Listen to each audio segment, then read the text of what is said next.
Hello guys, welcome back to my channel. তো তোমরা দেখছো নিয়তিয়াস ব্লগ। তো তোমরা সবাই কেমন আছো? আশা করি ভালো আছো। আমিও খুব ভালো আছি।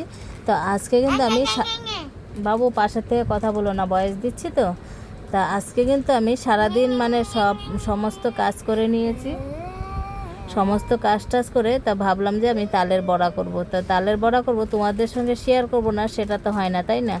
তো ভাবলাম অনেকে কিন্তু তালের বড়া করে ঠিকই, কিন্তু মানে ঠিকভাবে করতে পারে না। সেটাই ভাবলাম যে তোমাদের সঙ্গে শেয়ার করে। অনেকে তালের বড়া করে, দেখবে তালের বড়াতে অনেক আঁশ থাকে। তো কেন আঁশ থাকে তোমরা সেটাই জানো না। ডাইরেক্ট কিন্তু তালের রসটা বের করে সেটার মধ্যেই সব কিছু মিশিয়ে দিয়ে বড়া বানিয়ে ফেলো। অনেকে হয়তো জানো, অনেকে তো জানো না। তো যারা জানো না তাদের জন্য আমি ভিডিওটা করছি। তো দেখতেই পাচ্ছ তালটা কিন্তু প্রথমে ছাড়িয়ে নিচ্ছে। আর তালটা কিন্তু বেশ বড় ছিল, অনেকটাই বড় ছিল। আর তালের রসও কিন্তু অনেকটা হয়েছিল। তো দেখো তালটা কিন্তু পুরোপুরি আমি ছাড়িয়ে নিচ্ছি। আর ছাড়িয়ে মানে 3টা আটি ছিল, সেটা যেন ছাড়াতে পারছিলাম না। শক্ত শক্তই ছিল একটু তালটা, আর শুকনো শুকনোও ছিল, বেশি রসালো ছিল না, কিন্তু রস অনেক হয়েছে। তো তারপরে আমি কি করেছি, এইভাবে ছাড়িয়ে তারপরে কিন্তু আমি কড়াইয়ে নিয়ে নিয়েছি। আর নিয়ে তালটাতে একটুখানি জল দিয়ে দিয়েছি। আর জলটা দেওয়ার পরে তালটা কিন্তু দেখি বেশ নরম হয়ে গেছে। আর জলটা দেওয়ার পরে নরম হয়ে যাওয়ার পরে কিন্তু চালতে ভীষণই ভালো লাগে। তারপরে দেখো এদিকে আমি তালের মানে কালো কালো খোসাগুলো, সেগুলো কিন্তু ভালো করে ছাড়ানো হয়নি, সেগুলো কিন্তু ভালো করে ছাড়িয়ে নিচ্ছি। আর ছাড়িয়ে আমি কিন্তু কড়াইয়ে দেখো চিপে নিচ্ছি। কড়াইয়ে জলটা দিয়ে চিপে নিলে দেখো একদম কিন্তু নরম হয়ে গেছে। আর এটা চালতেও দেখবে তখন ভীষণ মানে সহজ হয়, একদম মানে হয় না। তখন তনু চলে এসেছে আর এসে বলছে, মা তোমাকে একটু হেল্প করে দিচ্ছি, নে কর। কিন্তু তাল করতে ভীষণ কষ্ট হয়। তো ভাবলাম যে ঠিক আছে ও একটু করুক। তো ও কিন্তু চলেছে পরে। আর দেখো এখানে জল দিয়ে দিয়েছে, আর জল দিয়ে তালটা কিন্তু নরম করে নিয়েছে। অনেকে হয়তো জল দেয় না, কিন্তু আমি একটুখানি জল দিয়েছি। কেন বলো তো, তালটা শুকনো শুকনো তো, ওই জন্য জলটা দিলে তো বললামই নরম হয়ে যায়। তারপরে দেখো এখানে তালটা কিন্তু আমি একটা গামলাতে নিয়ে, ফুটো ফুটো গামলাতে নিয়ে আমি চেলে নিয়েছি। দেখতেই পাচ্ছ একদম কিন্তু তাড়াতাড়ি চালা হয়ে গেছে, তখন যেহেতু জল দিয়ে একটু ভিজিয়েছি ওই জন্য। দেখতেই পাচ্ছ কতটা রস হয়েছে। তো অনেকটাই কিন্তু রস হয়েছে। আর আমি কি করেছি, রসটা হওয়ার পরে সাদা একটা নতুন ধুতি নিয়েছি, পুরোপুরি কিন্তু নতুন ধুতি। আর ধুতিটা ধুয়ে তারপরে কিন্তু আমি নিয়ে নিয়েছি। কেন বলো তো, তোমাদের সেটাও বলছি কেন নিয়ে নিয়েছি। আর রসটা কেন ঢেলেছি সেটাও বলছি। ধুতিটা নিয়ে আমি কিন্তু তালটা ভালো করে ছেঁকে নিচ্ছি। আর ছেঁকে নেওয়ার পরে তারপরে তোমাদের দেখাবো যে তালের থেকে কি বেরোলো। তো এইগুলোর সময় যদি তালের বড়া বানাও, অবশ্যই তালের মধ্যে আঁশ থাকবে, তাই না? তো ওই জন্যই দেখো আমি তালটা ভালো করে এটাতে নিয়ে নিয়েছি। আর নিয়ে ধুতিটা মুড়িয়ে ভালো করে ধরে নিয়েছি। আর ধরে তারপরে কিন্তু তালটা আমি ছেঁকে নিচ্ছি। আর দেখো তালটা ছাঁকছি কি সুন্দর করে, তালটা পড়েও যাচ্ছে, দেখতে পাচ্ছ। আর কতটা রস হয়েছে, দেখতে পাচ্ছ কতটা রস হয়েছে, অনেকটাই কিন্তু রস হয়েছে। তো দেখো আমি তালটা ছেঁকে নিচ্ছি কত সুন্দর করে, দেখছো? তো তালটা কিন্তু এইভাবে আমি ছেঁকে নিয়েছি। আর ছেঁকে নেওয়ার পরে তারপরে দেখো তালের থেকে কি বেরোলো, দেখতেই পাচ্ছ কতগুলো আঁশ বেরোলো। তো এতটা আঁশ যদি তালের মধ্যে থাকে, তো বড়া বানালে সেটা কেমন হতে পারে? বড়াতে তো আঁশ থাকবেই। তো অনেকের বড়া আমি খেয়েছি, আঁশ কিন্তু থাকেই তালের মধ্যে। তাই ভাবতাম যে তালের বড়াতে আঁশ থাকে কেন। ওই যে দেখো কত আঁশ বেরিয়েছে। এই আঁশটা যদি থাকে তো তালের বড়াতে বা মালপোয়াতে বা তালের ক্ষীরে অবশ্যই আঁশ থাকবে, তাই না? তো আমার তালটাতে এবার কিন্তু আঁশ একদমই নেই। তারপরে ওই দুটিটাই আবার উল্টো করে পেতে নিয়েছি। আর পেতে সেই রসটা আবার ঢেলে নিয়েছি। আর তোমরা ভাবছো কেন ঢেলেছি, তো দেখতেই পাবে যে কেন ঢেলেছি। আর তালটা ঢেলে তারপরে আমি চুন নিয়ে নিয়েছি, দেখতে পাচ্ছি। আর চুনটা যেহেতু শুকিয়ে গেছে ওই জন্য একটুখানি কড়াইয়ে দিয়ে একটু সামান্য জল দিয়ে চুনটার একটু নরম করে নিয়েছি। আর নরম করে সামান্য একটু চুন নিয়ে নিয়েছি, দেখতেই পাবে আঙুলের মাথায় একটুখানি কিন্তু চুন নিয়ে নিয়েছি। আর এই চুনটা কিন্তু অনেকটাই বড় হয়ে যাবে। আর দেখো চুনটা নিয়ে আমি দিয়ে দিয়েছি তালের রসে। আর অনেকে হয়তো জানো না যে তালের রসে চুন দিলে কি হয়। তালের রসে চুন দিলে তালের যে তিতো ভাবটা সেটা কিন্তু থাকবে না, ওই জন্যই চুন দেওয়া। তো দেখো এইটুখানি কিন্তু আমি চুন দিয়েছি, ব্যাস, আর কিন্তু দেবো না। তো চুনটা দিয়ে ভালো করে গিট দিয়ে কিন্তু আমি এটা ঝুলিয়ে রাখবো। আর ঝুলানোর পরে তালের যে তিতো যে ইয়েটা থাকে, ভাবটা থাকে, সেই জলটা পড়ে যাবে। সেটাও তোমাদের সঙ্গে অবশ্যই দেখাবো। আর দেখো এইটা কিন্তু আমি ভালো করে মুড়িয়ে নিচ্ছি। আর মুড়িয়ে এবার দুই প্যাচ দিয়ে দিয়েছি ধুতিটা, যেহেতু তালের রসটা না পড়ে ওই জন্য। আর দুই প্যাচ দিয়ে তারপরে কিন্তু আমি ভালো করে এটা বেঁধে নিচ্ছি। আর এমনভাবেই গিট দিয়েছি, তারপরে কিন্তু আমি খুলতেও পারছিলাম না, সেটাও তোমাদের দেখাবো যে কেমন গিট দিয়েছিলাম। তো দেখতেই পাচ্ছ কতটা গিট দিয়েছে। আর গিট দিচ্ছি আর ভাবছি যে এটা কোথায় ঝোলানো যাবে। এবার তো এটা ঝোলাতে হবে, তো ঝোলানোর তো জায়গা নাই, সেটাই ভাবছি যে কোথায় ঝোলাবো। তো খুঁজছি আমি যে কোথায় ঝোলাবো। তো তনু আবার বললো যে এখানে ভাইয়ের যে কাপড় থাকে স্কুলের সেখানে ঝুলিয়ে দাও। তো অনেকটাই কিন্তু উঁচুতে ছিল সেটা, তো কী আর করবো, সেখানেই কিন্তু ঝোলাবো। তো দেখো আমি কিন্তু 3-4টে গিট দিয়ে দিয়েছি যেন খুলে পড়ে না যায়, এত উপরে যেহেতু বাঁধবো ওই জন্য। তারপরে দেখো এখানে কিন্তু আমি ঝোলানো শুরু করে দিয়েছি, দেখতেই পাচ্ছ। আর ওইখানেও কিন্তু আমি গিটটা দিতে পারছিলাম না, এতটাই উপরে ছিল যে গিটটা দিতেও কিন্তু কষ্ট হচ্ছিল। তাও কোনো রকমভাবে গিটটা আমি দিয়ে দিয়েছি। আর গিটটা দিয়ে তারপরে কিন্তু এখানে নিচে একটা গামলা বসিয়ে দিয়েছি। গামলা কেন বসিয়েছি, যেহেতু তিতো জলটা পড়বে ওই জন্য কিন্তু গামলাটা বসিয়ে দিয়েছি। আর তোমাদের সেটাও দেখাবো তিতো জলটা কীভাবে পড়ছে। আমি যখন ঝুলিয়েছি তারপর থেকে কিন্তু পড়া শুরু হলো। তো দেখতেই পাচ্ছ কীভাবে তিতো জলটা পড়ছে। ওই দেখো এই জলটা, এটা কিন্তু তাল পড়ছে না, শুধু তিতো জলটাই পড়ছে। তোমাদের সেটাও দেখাবো কতটা জল পড়েছে। এই দেখো এতটা জল বেরিয়েছে তিতো জল। তারপরে কিন্তু আমি এখানে গিটটা এবার খুলে নিচ্ছি, তিতো জলটা পড়ে গেছে। আর গিটটা খোলার পরে তোমাদের দেখাবো যে কতটা চুন দিয়েছিলাম আর কতটা হয়েছে।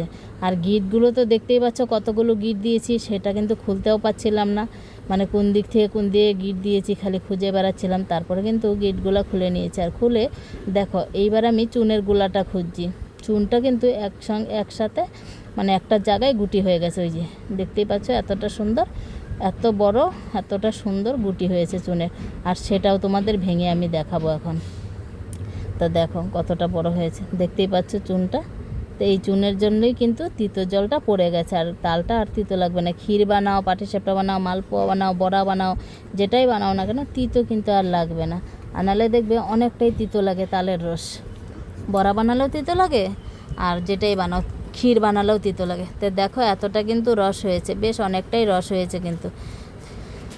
তো আমি ভাবলাম কিছুটা এবার ক্ষীর করে নিই, তো কিছুটা আলাদা করে উঠিয়ে রাখছি, যেটা দিয়ে আমি বড়া বানাবো আর মালপোয়া বানাবো। আর যেটা দিয়ে ক্ষীর করবো সেটা কড়াইয়ে নিয়ে নিয়েছি। আর নিয়ে দুধ দিয়ে, চিনি দিয়ে, তেজপাতা সব কিছু দিয়ে মিশিয়ে নিয়েছি। অনেকে হয়তো তালের রসে এলাচ দাও, আমি কিন্তু এলাচ দিইনি। এলাচ কেন দিইনি বলো তো, তালের রসে এলাচ দিলে তালের রসের গন্ধটাই চলে যাবে, এলাচের গন্ধটাই পাবে।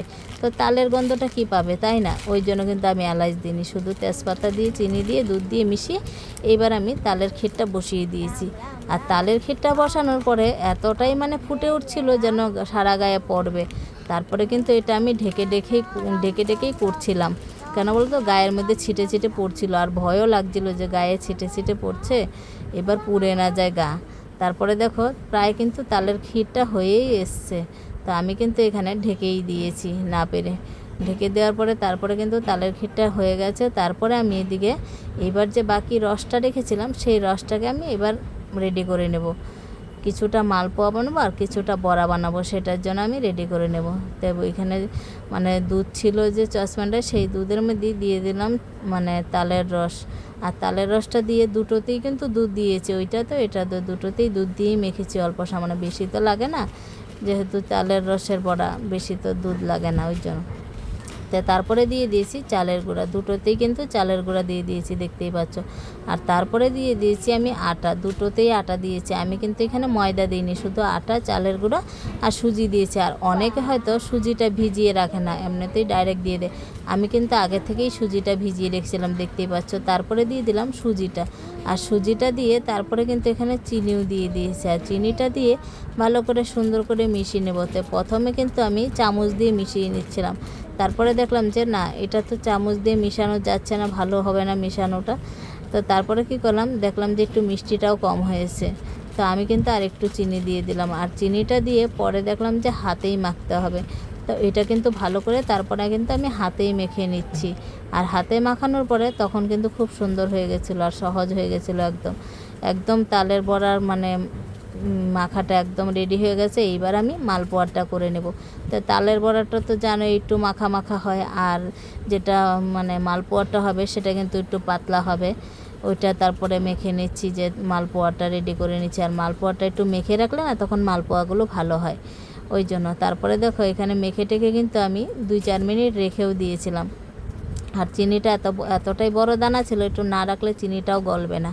তো ভালো করে কিন্তু এটা মেখে টেখে তারপরে আমি এই জায়গাটা পরিষ্কার করে তারপরে আমি এদিকে গরম তেল বসিয়ে দিয়েছি কড়াইয়ে। আর গরম তেলটা আগের থেকে বসিয়ে দিয়েছিলাম, কম আছে। আর তেলটা গরম হয়ে যাওয়ার পরে আমি মালপোয়াটা দিয়ে দিলাম। আর মালপোয়াটা দেওয়ার সঙ্গে সঙ্গেই কিন্তু মালপোয়াটা ফুলে এসেছিল। আর অনেকে বলে মালপোয়া হয় না, তালের মালপোয়া হোক কাঁঠালের মালপোয়া হোক যেটারই হোক না কেন আমার বেশ ভালোই হয়। তো দেখতেই পাচ্ছ মালপোয়াটা কত সুন্দর ফুলে গেছে। তো মালপোয়া কিন্তু বেশি বানাইনি, 2-4টে বানিয়েছি। তারপরে এখানে তালের বড়া বসিয়ে দিয়েছি। আর তালের বড়া তো জানোই একসাথে অনেকগুলো ধরে, তো বেশি চিন্তা নেই, তাড়াতাড়ি হয়ে যাবে। তো দেখো তালের বড়াটা দিয়ে এখানে কিন্তু আমি লাল লাল করে ভেজে নিচ্ছি। আর একসাথে কিন্তু সবগুলো উল্টে গেছিলো প্রায়। তো দেখো সুন্দর করে লাল লাল করে কিন্তু ভাজা হয়ে গেছে। আর দেখবে তালের বড়াতে কিন্তু একটাও আসছিল না, আর খেতেও কিন্তু দারুণ হয়েছিল। আর তোমরা যারা যারা খাবে অবশ্যই আমাদের বাড়িতে চলে আসো, তোমাদেরকেও খাওয়াবো। তো দেখতেই পাচ্ছ আমার কিন্তু সবগুলো তালের বড়া মালপোয়া ভাজা হয়ে গেছে। মালপোয়া বেশি বানাইনি, তালের বড়াই কয়েকটা বানিয়েছি। তারপরে দেখো এদিকে তালের বড়া টড়া বানিয়ে চলে গেলাম জন্মাষ্টমী দেখতে। তো কৃষ্ণের জন্মাষ্টমী বলে কথা, না দেখলে তো একটু হবে না, তাই না? তাই আমাদের গোপালকে নিয়ে আমি বেরিয়ে গেলাম। তো দেখো এদিকে কিন্তু যখন বেরোবো তখন কিন্তু বৃষ্টি ছিল না, আর যখন বেরিয়ে অর্ধেক রাস্তায় গেছি তখন কিন্তু ধুমাধুম বৃষ্টি শুরু হলো। আর বৃষ্টি শুরু হলো আর বাবু আর আমি একদম দৌড়ে ঢুকে গেছি মন্দিরে, আর ঢুকে বসে আছি। আর তারপরে দেখি যে পুরোহিত এখানে চন্দন ঘষছে। তারপরে একটু ঠাকুরের সামনে গেলাম, গিয়ে প্রণাম টনাম করে তোমাদের সঙ্গেও শেয়ার করলাম। তো দেখতেই পাচ্ছ কত সুন্দর লাগছে না? এখানে কিন্তু আজকে রাত্রে 12টার সময় পুজো হবে। তো আরেকটা জায়গায় হবে, সেখানেও গেছি, তোমাদের সেটাও দেখাবো। তো দেখতেই পাচ্ছ কত সুন্দর লাগছে। তো তখনও কিন্তু বৃষ্টি বিশাল হচ্ছিল, আর আমরা এখানে গিয়ে বসে আছি। যেহেতু বৃষ্টি পড়ছে ছাতা নিয়ে বেরোয়নি, তো ওই জন্য কিন্তু বসেই আছি। আর বসে থাকার পরে দেখলাম যে কীর্তন শুরু হলো। তো কীর্তন শুরু হওয়ার পরে তা কপালে একটু টিপফোঁটাও নিয়ে নিলাম। আর কপালে টিপফোঁটা নেওয়ার পরে বেশ ভালোই লাগছিলো। আর বাবু নিয়েছিল, আর বাবু নেওয়ার পরে কিন্তু সঙ্গে সঙ্গে মুছে দিচ্ছিলো। ওই দেখো দেখতেই পাচ্ছ ওর কপালেও নেওয়া হয়েছিল। আর এই দেখো ওকে দেওয়ার সঙ্গে সঙ্গেই কিন্তু ও মুছে নিচ্ছিল। আমি কিন্তু আর মুছিনি, আমি নিয়ে ওখানেই বসেছিলাম। দেখতেই পাচ্ছ আমারও কপালে টিপ ফোটা।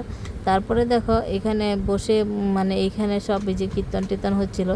তারপরে এখানে ঠাকুর প্রণাম করে বেরিয়ে গেছি আমরা। আর বেরিয়ে গেছি যখন, তখন কিন্তু রাস্তায় বেশ জল হয়ে গেছে। রাস্তায় এতটাই বৃষ্টি হয়েছে, রাস্তায় জল আটকে গেছে।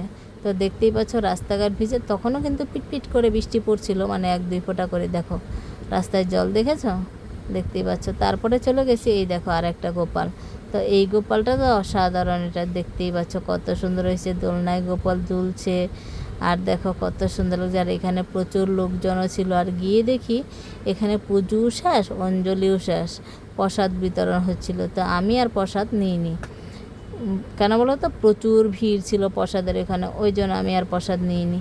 তারপরে দেখো এখানেও কিন্তু ঠাকুর প্রণাম করে বাবুর 2-1টা ছবি উঠে নিলাম। আর যখন বাবুর ছবি উঠাচ্ছিলাম তখন কিন্তু পাশে আর একটা গোপাল এসে দাঁড়িয়েছিল বাবুর সঙ্গে। ওই দেখো দেখতেই পাচ্ছ দুজন দাঁড়িয়ে আছে সুন্দর করে, আর দুজনকেই কিন্তু আমি একটু তুলে নিলাম ভিডিও। তো দেখো বাবুর হাতে কিন্তু একটা ফুলও ছিল, বেশ সুন্দর লাগছিলো। আর লোকজনও কিন্তু বেশ ভালোই হয়েছিল, তাই না? তারপরে দেখো এই দিয়ে কিন্তু ঠাকুর প্রণাম করে এখানেও একটু বসেছিলাম চেয়ারে। বৃষ্টি পড়ছিল তো বেরোতে পারছিলাম না। তারপরে বৃষ্টিটা কমলো, তারপরে কিন্তু বেরিয়ে গেছি বাবু আর আমি। তো আজকের ভিডিওটা ছিল এই পর্যন্ত। যদি ভালো লাগে অবশ্যই লাইক কমেন্ট শেয়ার আর সাবস্ক্রাইব করে পাশে থেকো। বাই।